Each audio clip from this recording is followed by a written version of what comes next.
I'm Autumn, 32, and I just bought my dream beach house in Florida. This morning, my phone exploded with texts from my family.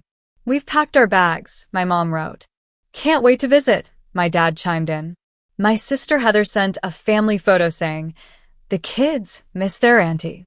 Funny how for years there was no room for me at holiday gatherings, but they always found space for Heather and her family. Now, suddenly, everyone wants to visit? Before I tell you how I responded to their sudden interest in spending time with me, let me know where you're watching from and don't forget to like and subscribe for more real-life family drama. Growing up in suburban Minnesota, our family of four seemed picture-perfect to outsiders. My parents, Linda and Robert, had good jobs, mom as a high school English teacher and dad in insurance sales. Our modest two-story home had a white picket fence and a backyard swing set. But inside those walls, the family dynamic was anything but balanced. From my earliest memories, my sister Heather, 2 years younger, was the undisputed star of our family. She was naturally pretty with honey blonde hair and bright blue eyes that mirrored my dad's. Outgoing and bubbly, Heather made friends easily and lit up rooms with her presence. She was athletic too, playing soccer and later becoming a cheerleader. My parents never missed a single game or competition. I was different. Quiet, studious, with brown hair and hazel eyes that didn't quite match either parent. I preferred books to balls, science to socializing. My mom once introduced us to her colleague. This is Heather, our little athlete, and this is Autumn, she reads a lot. That pretty much summed up how they saw us. When I was 9, I won first place in the school science fair with a project on water pollution. I came home excited, certificate in hand, only to find everyone gathered around Heather who'd scored her first soccer goal that day. That's nice, honey, Mom said, barely glancing at my certificate. But can you believe Heather's goal? Against the top team. My achievement was stuck to the refrigerator with a magnet, while Heather's soccer photos were professionally framed in the living room. By middle school, I'd learned that academic success wouldn't earn me the attention I craved. Still, I kept trying. I joined the debate team, thinking perhaps my parents would appreciate seeing me perform. They attended one debate out of an entire season, leaving halfway through because Heather had a dance recital the same evening. You understand, right? Mom said. Your sister needs us there. I nodded and swallowed my disappointment, a skill I was perfecting. High school brought more of the same. I maintained a 4.0 GPA, while Heather struggled academically, but shined socially as homecoming princess. When college acceptance letters arrived, I received offers from several prestigious universities, including Northwestern with a partial scholarship. My parents' response was lukewarm. That's going to be expensive, Dad commented. 2 weeks later, when Heather made cheerleading captain, they took the whole family out for a celebration dinner at the fanciest restaurant in town. The pattern was consistent, but subtle enough that voicing it would make me sound petty. After all, they never neglected my basic needs. I had food, clothes, a comfortable room.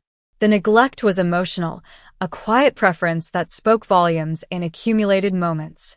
My saving grace during those years was Grandma Eleanor, my dad's mother. Unlike my parents, she noticed me. She'd visit from Milwaukee monthly, bringing books she thought I'd enjoy. You have a remarkable mind, she'd tell me. Never dim your light for anyone. In her small apartment filled with plants and books, I felt truly seen. When I was 16, I found Grandma Eleanor in her kitchen baking cookies for my visit. You know, she said, handing me a warm chocolate chip cookie, sometimes families develop blind spots. It doesn't mean they don't love you. They just don't see clearly. Why am I the blind spot? I asked, the question that had haunted me for years finally finding voice. She sighed, wiping flour-covered hands on her apron. Some children demand attention. Others, like you, deserve it but don't demand it. It's not fair, but understanding this might help you find peace. Her words didn't fix the situation, but they helped me understand it wasn't my fault. I wasn't unlovable or unworthy. I was just less visible in a family that responded to sparkle rather than depth. By senior year, I'd set my sights on Northwestern University in Chicago, 6 hours from home. Far enough for independence, but close enough for occasional visits. I hoped distance might reset our family dynamic, that perhaps absence would make their hearts grow fonder. The day I left for college, Mom cried a little, Dad patted my shoulder awkwardly, and Heather, then a high school sophomore, seemed genuinely sad to see me go. "Who's going to help me with my homework now?" she joked. As Dad loaded my modest belongings into the car, I noticed Mom was already on the phone planning Heather's Sweet 16 party, scheduled for the following month. I wouldn't be coming back for it. Classes would be in full swing. Looking back at our house from the driveway, I felt a complex mix of sadness and relief. I loved my family despite everything, but I was ready to discover who I could be outside their shadow. Little did I know that leaving home wouldn't end the pattern, it would only transform it into something more explicit. Northwestern University felt like stepping into another dimension. Suddenly, I was surrounded by people who valued intelligence, thoughtfulness, and academic curiosity, all the qualities that had made me invisible at home. My roommate Jessica, a linguistics major from Portland, was the first friend who seemed genuinely interested in my thoughts. We'd stay up late discussing environmental ethics, literature, and our dreams for the future. During freshman orientation, I met Kimberly, a vibrant biology major with a passion for marine conservation. "You're so articulate about climate science," she said after our first environmental studies class together. "Have you considered specializing in that?" No one had ever suggested my interests might translate into a career path. My parents had vaguely assumed I'd become a teacher like my mother, a respectable fallback rather than a passionate pursuit. With Jessica and Kimberly, I formed a tight-knit group that gave me the emotional support I'd craved. We studied together, challenged each other intellectually, and celebrated our achievements, however small. When I aced my first college-level chemistry exam, they insisted on taking me out for ice cream. "This is a big deal. You destroyed that curve." Kimekleimet. I almost cried, not over the ice cream, but because someone thought my success was worth celebrating. Meanwhile, life continued in Minnesota. I called home weekly, conversations that followed a predictable script. Mom would answer, give me a quick update on her classes, then launch into extensive updates about Heather, her latest achievements, boyfriend drama, and social calendar. If Dad got on the phone, he'd ask practical questions about my courses and whether my scholarship was secure for the next semester. My first holiday break, Thanksgiving of freshman year, I was eager to go home. I'd earned straight A's in my first quarter, joined the environmental club, and even started volunteering at a local conservation center. I had stories to share, achievements I hoped might finally register with my parents. But when I called to confirm my arrival time, Mom sounded hesitant. "Oh, honey, we've made other plans. Heather's boyfriend Kyle is coming with his parents and Grandma and Grandpa Peterson. The house will be quite full." I could sleep on the couch, I offered, my stomach sinking.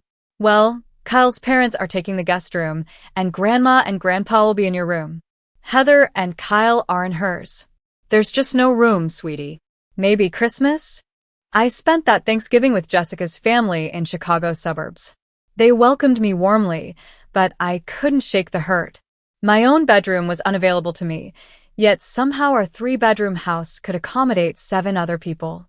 Christmas brought another excuse. "Your father and I decided to take Heather and Kyle to the cabin in Wisconsin.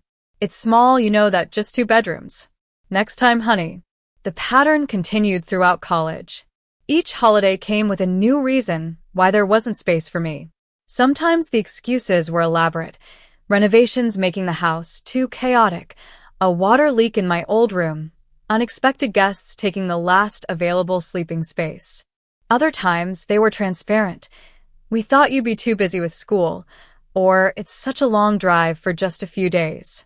While I was working multiple jobs to supplement my partial scholarship and taking summer classes to graduate early, my parents bought Heather and Kyle a starter home as a wedding gift after she dropped out of community college in her second year. They married young. Heather was only 20, and Kyle started working for my dad's insurance company. My graduation from Northwestern, magna cum laude with a degree in environmental science, warranted only a brief visit from my parents. They drove in the morning of the ceremony and left immediately after, citing the need to get back for Heather's housewarming party the next day. They didn't meet my friends, see my apartment, or express any interest in the life I'd built. I gave them a tour of campus, pointing out the conservation lab where I'd spent countless hours on research projects. Mom nodded politely while checking her phone for texts from Heather.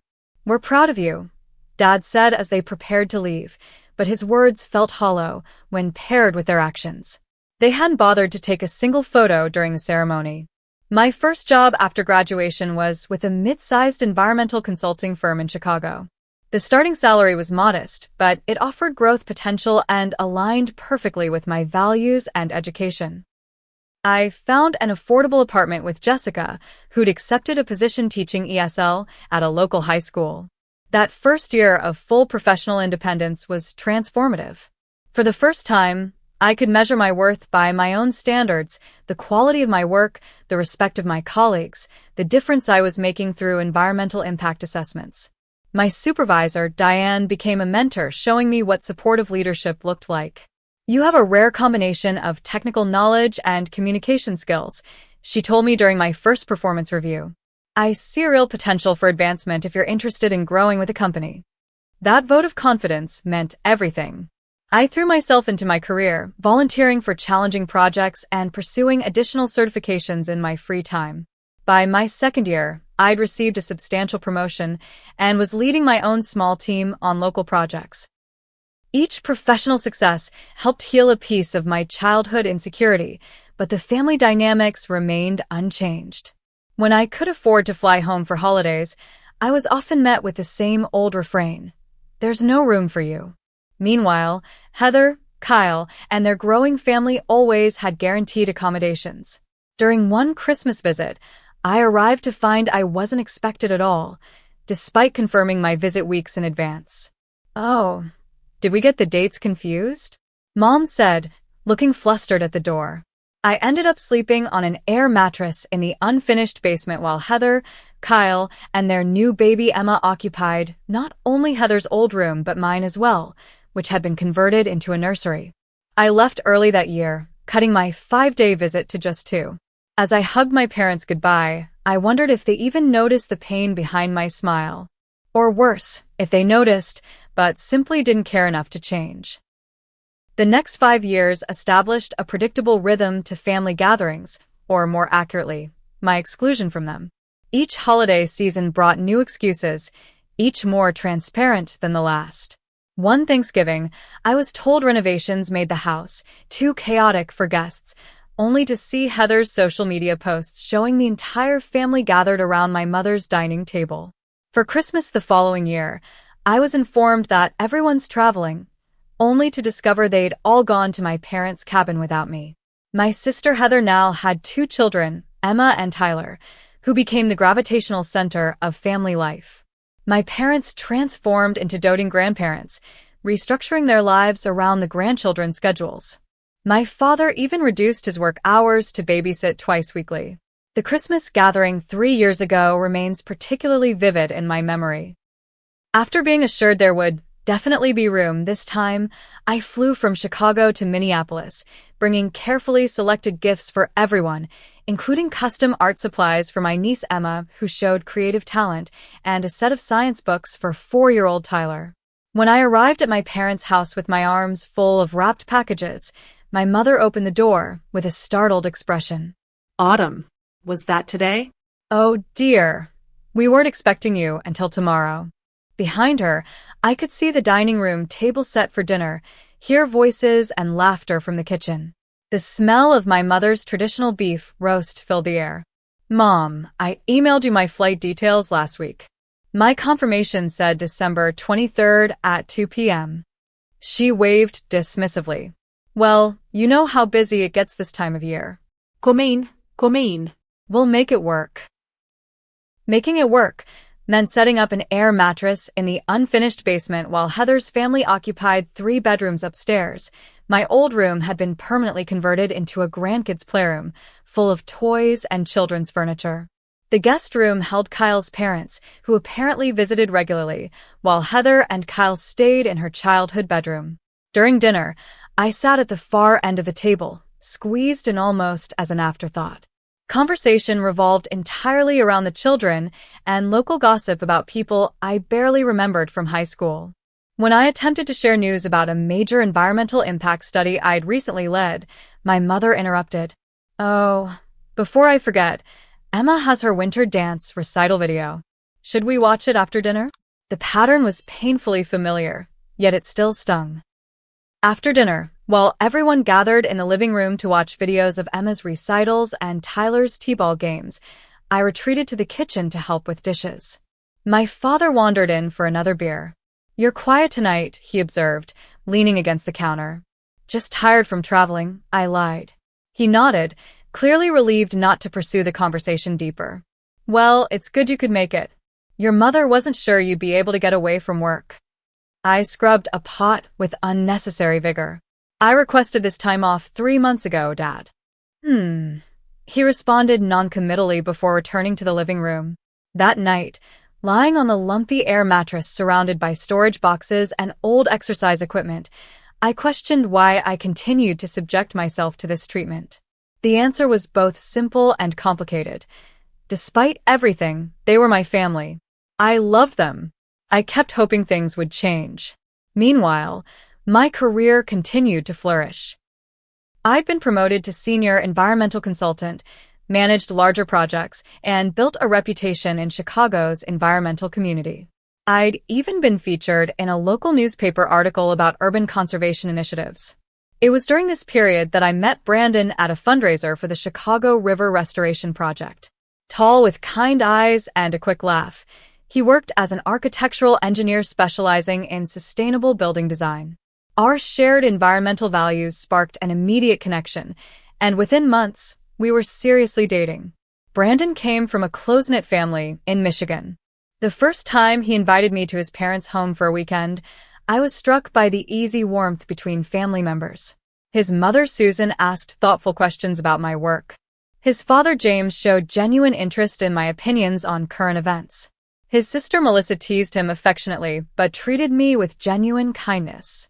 No one was excluded or overlooked.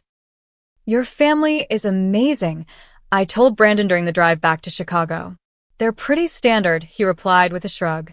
"They loved you, by the way." "How can you tell?" "Mom already added you to the family group text. That's basically adoption in the Williams household." 6 months into our relationship, Brandon accompanied me to Minnesota for Easter. I'd warned him about my family dynamics, but he remained optimistic. "Maybe they'll behave better with an outsider present," he suggested. His optimism faded quickly. We arrived to find my parents' driveway packed with cars, Heather and Kyle's SUV, my Uncle Jeff's truck, and 2 unfamiliar vehicles. Inside, the house buzzed with activity. My mother barely paused her conversation with my aunt to greet us. "Oh, you made it. Find space wherever you can. We're about to hide eggs for the kids." No one offered to help with our bags or show Brandon around. We stood awkwardly in the entryway until my father noticed us. "The basement's set up for you too. Hope that's okay." Brandon's expression shifted from confusion to concern as we descended into the unfinished space. The same air mattress awaited, this time with a slightly newer set of sheets. "Where's everyone else staying?" he whispered. "Upstairs in actual bedrooms," I replied flatly. Throughout the weekend, Brandon witnessed the pattern I described. During the Easter meal, my parents lavished attention on Heather's children while barely acknowledging our presence. When Brandon mentioned our recent volunteer work with an urban farming initiative, my mother nodded distractedly before turning to coo over Tyler's new haircut. On the drive back to Chicago, Brandon was uncharacteristically quiet. "I'm sorry," I finally said, breaking the silence. "I should have prepared you better." He reached over to squeeze my hand. No, I'm sorry. I didn't fully believe it would be that blatant. "The way they treat you, it's not right, Autumn." Maybe I'm overreacting. They're not terrible people. Not being terrible isn't the same as being good. You deserve better. That conversation marked a turning point.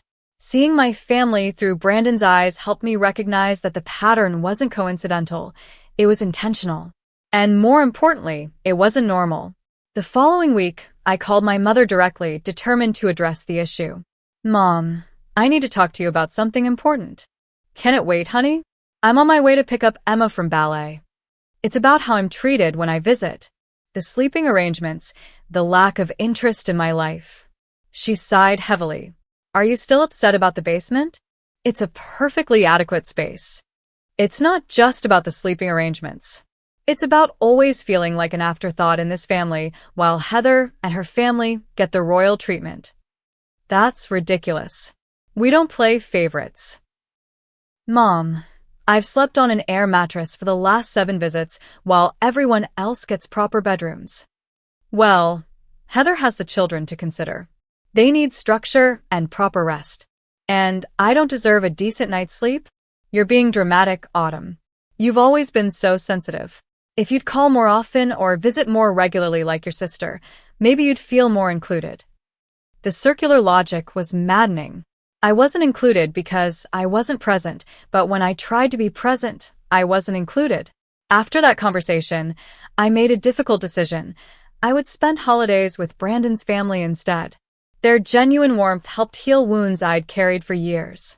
You're always welcome here, Susan, Brandon's mother, told me that first Thanksgiving at their home.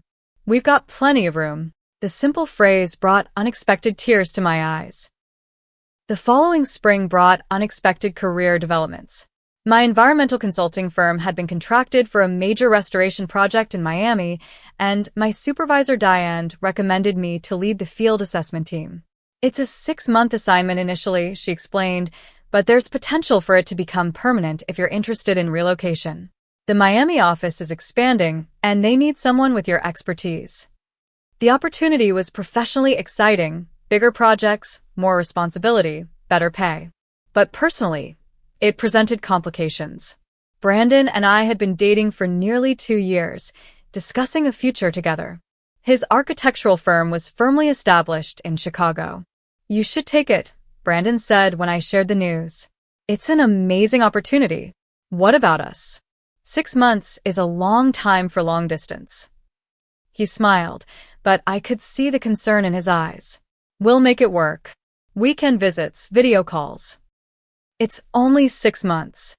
We both knew environmental projects rarely followed neat timelines. 6 months could easily become a year or more. Still, I couldn't pass up the career advancement, and Brandon supported my decision wholeheartedly. The first few months of long distance worked better than expected. Brandon flew down 1 weekend a month, and we explored Miami together, South Beach, Little Havana, the Everglades. I flew back to Chicago when project schedules allowed. Video calls became our nightly ritual. But gradually, the strain became evident. Brandon's firm took on a major sustainable housing development, demanding 60-hour workweeks. My fieldwork often took me to remote areas with poor reception. Our calls grew shorter, less frequent. Weekend visits were postponed, then canceled altogether. 4 months into the assignment, during a rare weekend together in Miami, we faced reality over dinner at a beachside restaurant. I love you, Brandon said, reaching for my hand across the table. But I don't think either of us is happy with half a relationship. I nodded, fighting tears. And neither of us wants to ask the other to give up their career. Maybe in a different time or place. We'd have figured it out, I finished. Our breakup was amicable, but devastating nonetheless. Brandon had been my first healthy relationship, showing me what genuine support felt like. Losing that connection left me adrift in a city where I knew few people outside of work. Miami's initial charm faded as loneliness set in. I threw myself into the restoration project, working long hours and weekends. The professional success was undeniable. Our team's assessment had identified critical habitat areas previously overlooked, and my recommendations were incorporated into the final conservation plan. My supervisors were impressed enough to offer me a permanent position as Regional Assessment Director, a significant promotion with a substantial salary increase. Taking the permanent role meant officially leaving Chicago behind. I listed my portion of the apartment I'd shared with Jessica, shipped my belongings south, and signed a lease on a small apartment in Coral Gables. The finality of these actions hit me hard. I was truly starting over alone. Gradually, Through workplace connections and a local environmental volunteers group, I began building a social circle. Rachel, a vibrant environmental attorney with a passion for ocean conservation, became my first close friend in Miami. Diana, a soft-spoken botanist specializing in coastal plants, joined our regular happy hours and weekend excursions. Their friendship helped anchor me during the transition. "You need to explore more of Florida," Rachel insisted one Friday evening over drinks. "Miami's great, but there's so much more to see. Let's do a weekend trip to the Gulf Coast." That first road trip to St. Petersburg opened my eyes to a different side of Florida. Away from Miami's glamour and bustle, the Gulf communities offered a more relaxed pace. Pristine beaches stretched for miles with fewer crowds. Historic downtown areas featured charming shops and restaurants in restored buildings. I fell in love with a small beachside community near St. Petersburg during our third weekend excursion. Unlike Miami's flashy oceanfront, this area preserved natural coastline alongside modest, colorful beach cottages. "This feels right," I told Rachel as we walked along the shore. "Like somewhere you could actually build a life, not just vacation." Over the next several months, I spent many weekends exploring the area, getting to know locals, researching property values.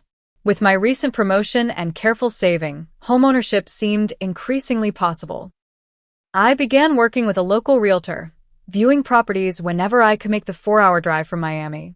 The beach house appeared on a listing late one Thursday evening, a 2-bedroom cottage with a screened porch, just 2 blocks from the shore. Built in the 1960s, it retained charming period details while featuring necessary updates like a new roof and updated electrical. Most importantly, it had a spacious garden filled with native plants and enough room for visiting friends. I drove over the following morning, having rearranged meetings and delegated project tasks to my team. The moment I walked through the door, I knew. This was home, not just a house, but the sense of belonging I'd sought my entire life. Making an offer required emotional courage as much as financial commitment. This would be my place, chosen by me, paid for by me. A tangible manifestation of the independence and success I'd built despite family patterns that had undervalued me. When my offer was accepted, I sat alone on the empty porch steps and allowed myself to cry, tears of pride, relief, and a strange sense of vindication. The closing process took 6 weeks. I drove to St. Petersburg for the final walkthrough and signing, then spent that first night in my new home with just an air mattress, ironically, a suitcase, and a bottle of champagne Rachel had gifted me. Sitting on the porch watching the sunset, I took a photo of my bare feet propped against the railing, Gulf breeze tousling my hair, and posted it to social media with a simple caption, "Home sweet home." #BeachHouseDreams, #NewChapter. I hadn't expected much response from my family. Over the years, they'd shown minimal interest in my career milestones or life updates.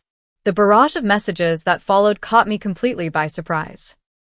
My phone began buzzing with notifications within an hour of posting the beach house photo. The first message came from my mother. Autumn. "What a gorgeous view. When did you buy a house? Florida looks wonderful this time of year. Your father and I have been saying we need a break from Minnesota winter. Perhaps we could visit soon? Love, Mom." Before I could respond, my father texted, "Congratulations on the house, kiddo. Always wanted to visit the Gulf Coast. Good fishing there, I hear. Let me know when would be a good time for a visit." Dad.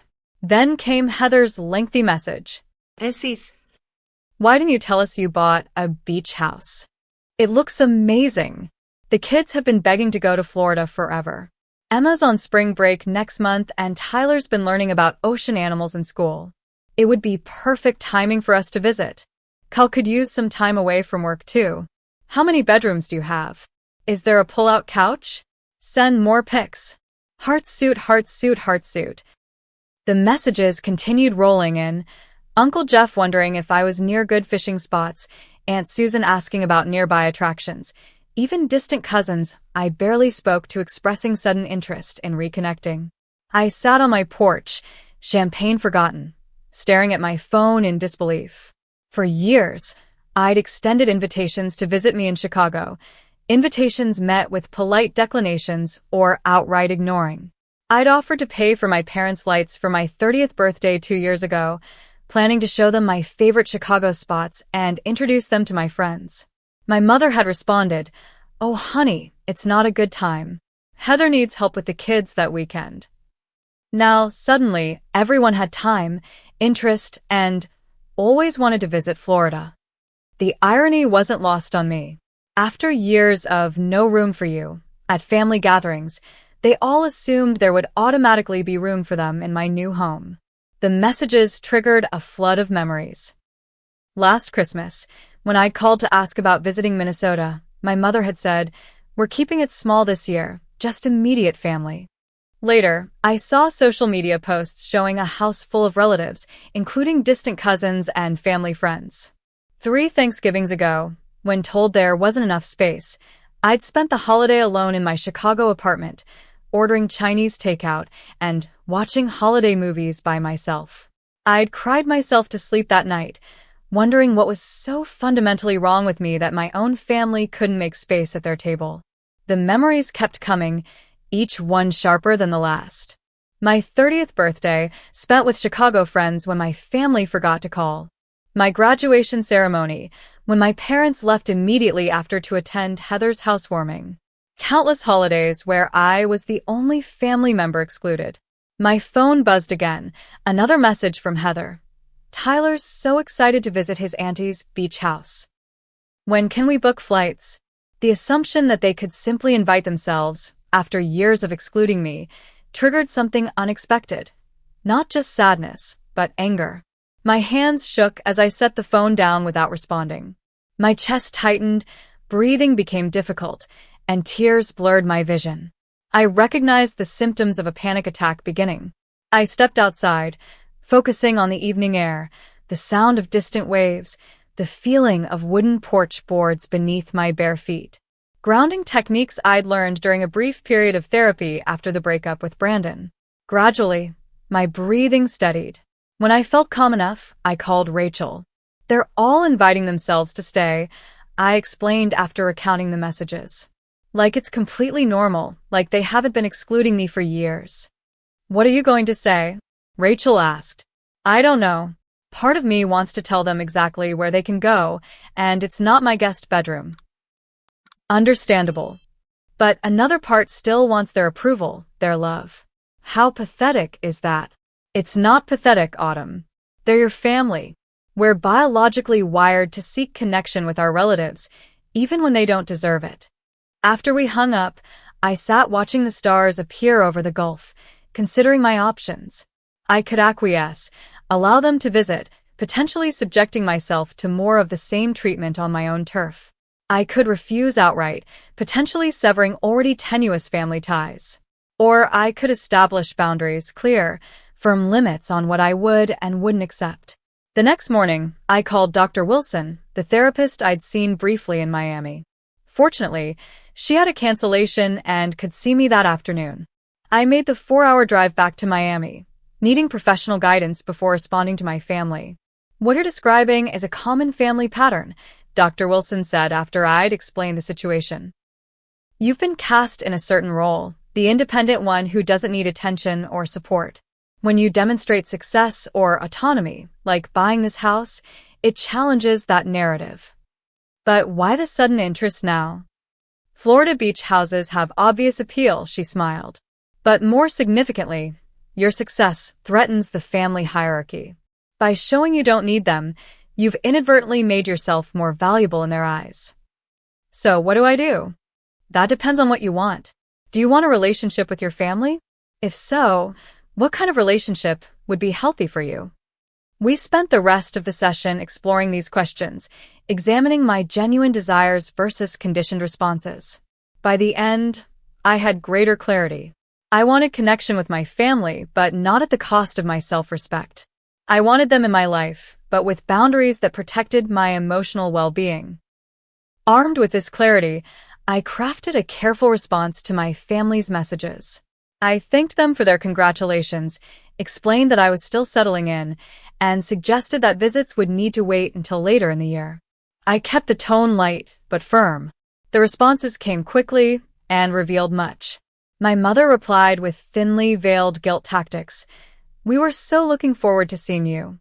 It's been so long since the whole family was together." My father was more direct. "We've already looked at flights for next month.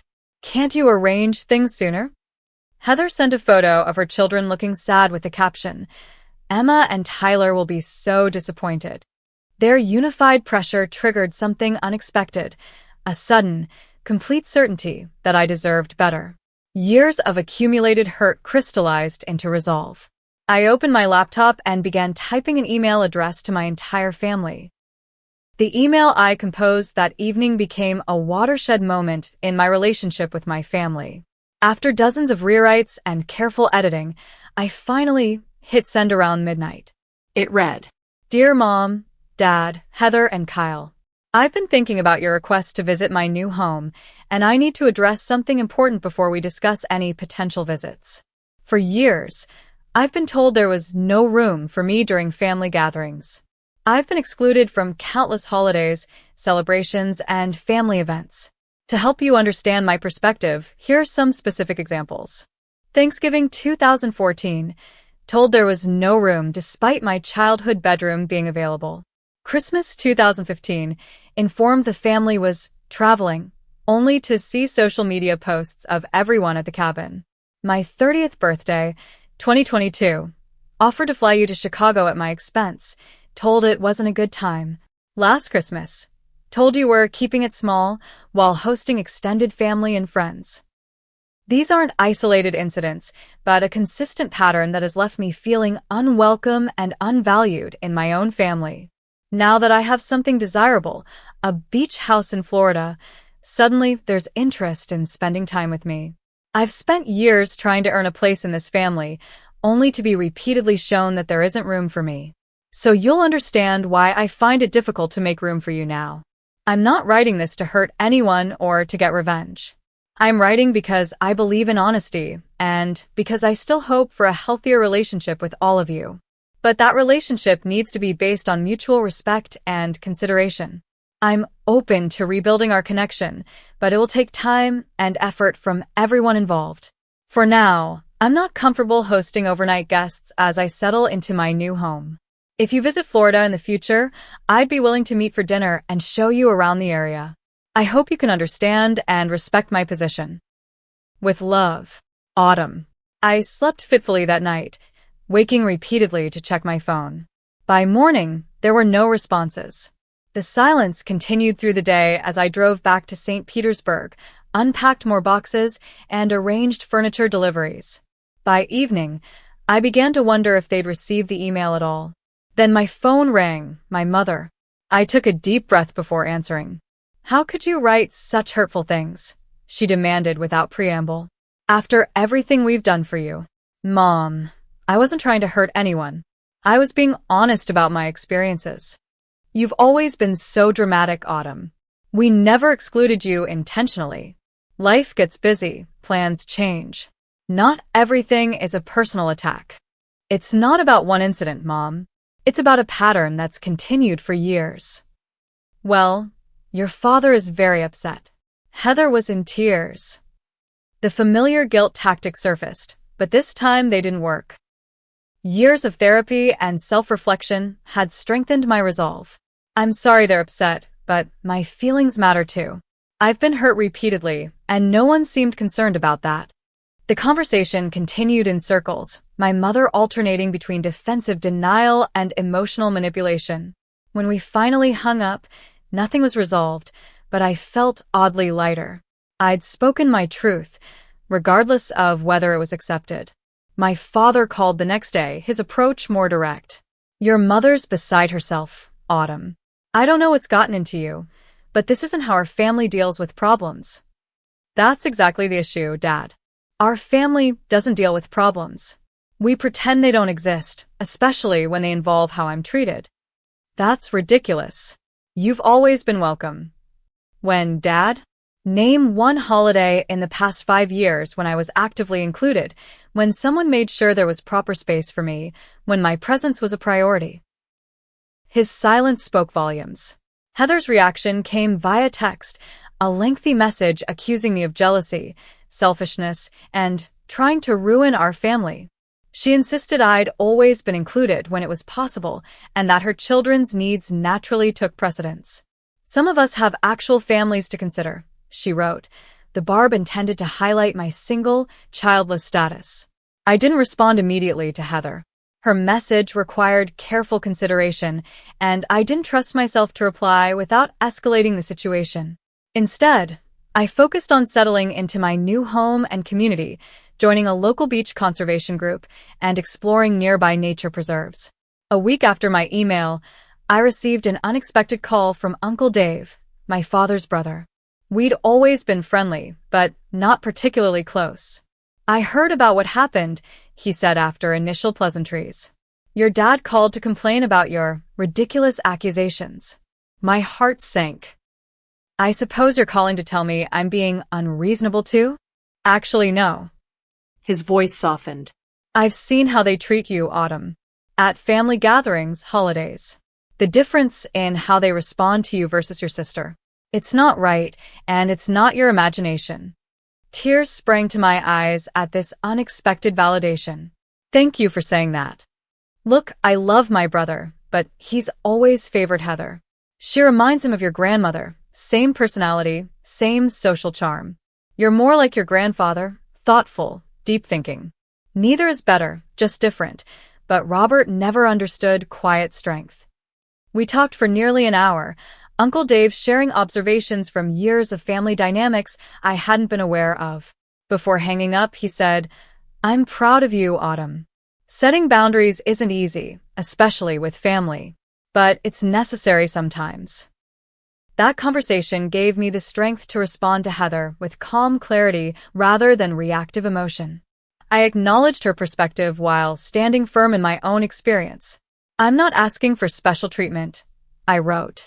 Just equal consideration and respect. The weeks that followed were difficult but clarifying. My parents maintained minimal contact, clearly hoping I'd apologize and retract my accusations. Heather vacillated between angry messages and attempts to pretend nothing had happened. I held my ground, responding with consistent, calm boundaries. Uncle Dave and Aunt Barbara reached out regularly, offering support and perspective. To my surprise, my grandmother Eleanor, now in her 80s and living in a retirement community, called after hearing about the situation. It's about time you stood up for yourself, she said with characteristic directness. I've watched this pattern for years and wished you'd recognize your own worth sooner. Gradually, my immediate family's responses evolved.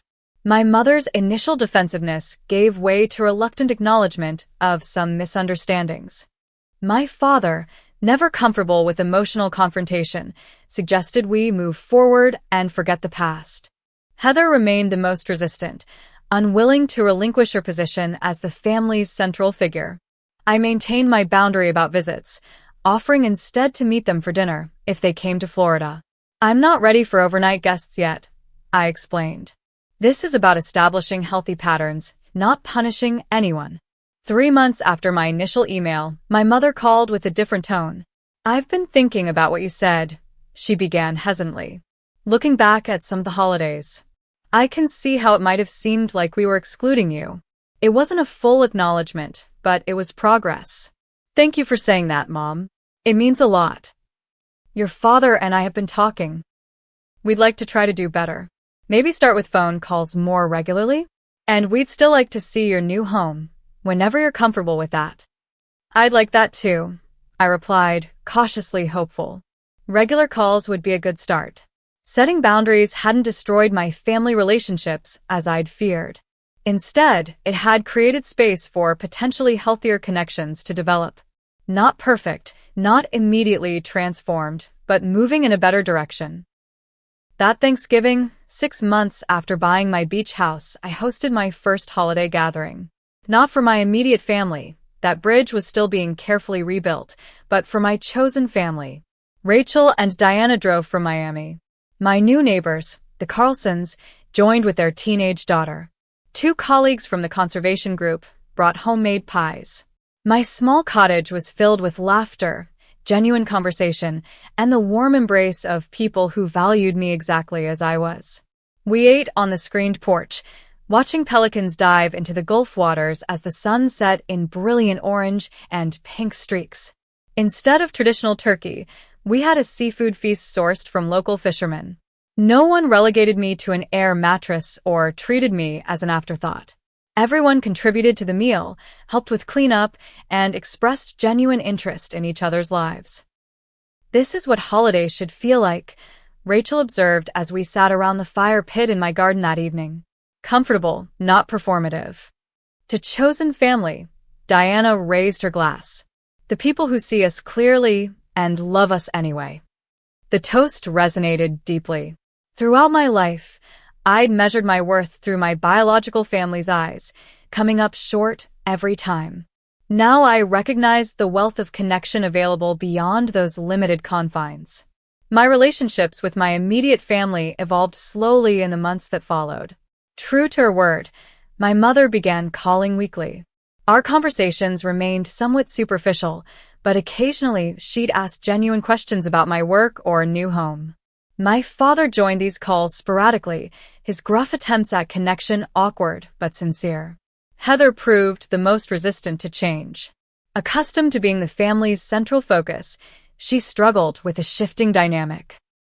Her messages oscillated between performative interest in my life and subtle digs about my dramatic boundary setting.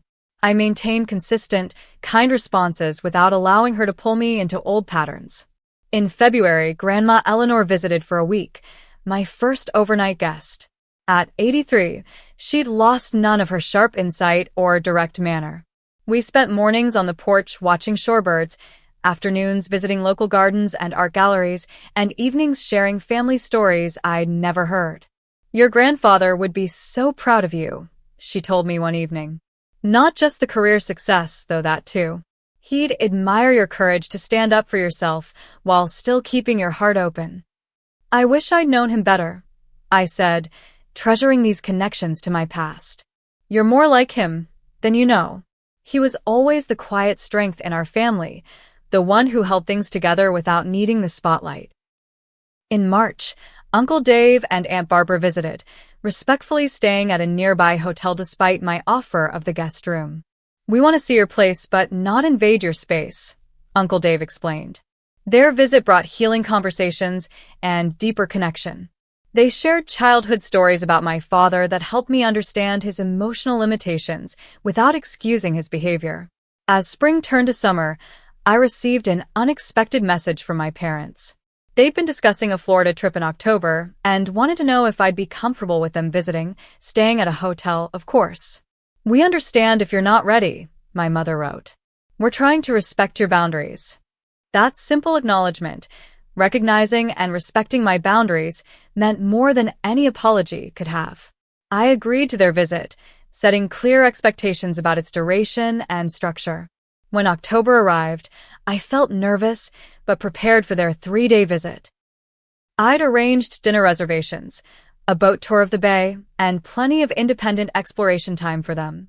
They arrived on a Friday afternoon, my father looking uncomfortable in vacation clothes, my mother clutching a houseplant as a gift. "Your home is lovely," she said after the tour, genuine appreciation in her voice. "You've created something special here." "Thank you," I replied, the simple acknowledgement warming something long cold within me. The visit wasn't perfect. Old patterns occasionally surfaced. My mother interrupted my work stories to check her phone for messages from Heather. My father struggled to show interest in my conservation projects. But there were also moments of genuine connection. My mother admired my garden of native plants. My father helped fix a stubborn kitchen cabinet. We found neutral conversation topics and even shared occasional laughter. On their final evening, as we walked along the beach at sunset, my mother slipped her arm through mine. "I've been thinking a lot about what you wrote in that email," she said, eyes on the horizon. "I didn't want to see it then, but you were right about many things. We didn't make space for you the way we should have." The acknowledgement, long sought but never expected, brought tears to my eyes. "Thank you for saying that. I can't promise we'll get everything right moving forward," she continued. "Old habits are hard to break. But I want you to know we're trying." It wasn't a dramatic transformation or perfect resolution. Real family healing rarely is, but it was a genuine step toward healthier dynamics. After they left, I felt a complicated mix of emotions: hope, lingering sadness for all the lost years, cautious optimism about the future. The beach house had become more than just a home. It had become the catalyst for reclaiming my self-worth and redefining family relationships on my terms. As the holidays approached again, I considered my options carefully before extending a Thanksgiving invitation to my parents and Uncle Dave's family. Heather and her family would be spending a holiday with Kyle's relatives, simplifying the dynamics for this first family gathering in my home. Meanwhile, my personal life blossomed in unexpected ways. Through the conservation group, I met Michael, a marine biologist studying seahorse populations in the bay. With kind eyes and an easy laugh, he shared my passion for environmental protection and quiet evenings. Our relationship developed slowly, built on genuine conversation and mutual respect. When I eventually told him about my family history, he listened without judgment. "Family patterns are powerful," he said. "Breaking them takes tremendous courage." "I'm still figuring it out," I admitted. "Some days I feel strong and clear about my boundaries. Other days, I slip back into old insecurities." "That's how healing works," he replied. "It's never linear." As I prepare for Thanksgiving next week, my parents, Uncle Dave and Aunt Barbara, Michael, and local friends gathering around my table, I reflect on the journey of the past year. From exclusion to empowerment, from seeking approval to creating my own sense of home. The beach house represents more than a property investment. It symbolizes the space I've claimed for myself in the world. A space where I determine who enters and how they must behave to remain welcome. A space where there is always room for kindness, respect, and genuine connection. If you've ever felt like the outsider in your own family, know that you're not alone. Creating boundaries isn't selfish. It's necessary for healthy relationships. Sometimes the family we choose becomes more important than the family we're born into. And sometimes, setting those boundaries creates the possibility for healing we never thought possible. Have you ever had to set difficult boundaries with family members? How did it change your relationships? Share your experiences in the comments below. If this story resonated with you, please hit that like button and subscribe for more real-life family stories. Thank you for listening, and remember, you deserve to be treated with respect and consideration, especially by those who claim to love you.